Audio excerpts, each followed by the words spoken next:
மகாகந்த சஷ்டி விரதத்தோட 5வது நாள் இன்னைக்கு. அஸ் யூஷுவல் எப்பவும் போல் நான் மட்டும்தான் காலையில் விரதம் இருந்தேன்.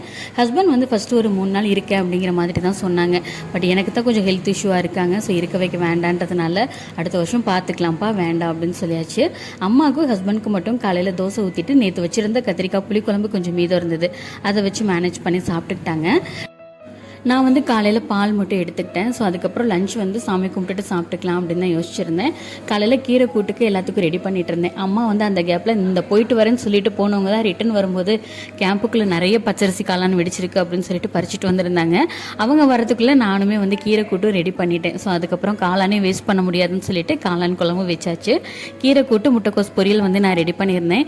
இப்போ அம்மா வந்திருக்கனால கொஞ்சம் மேனேஜ் பண்ணுறதுக்கு ஈஸியாக இருக்குது. பட் அம்மா ஊருக்கு போனால் தான் ரொம்ப கஷ்டமாக இருக்குன்னு நினைக்கிறேன். ஸோ இந்த ஒர்க்லாம் முடிச்சதுக்கப்புறமா நானும் ஒரு 2 o'clock போல் ஒர்க்குக்கு வந்து கிளம்பி வந்துட்டேன். இப்போ வந்து டே வந்து ரொம்ப கொஞ்சம் ஹெக்டிக்காக போகிற மாதிரி தான்.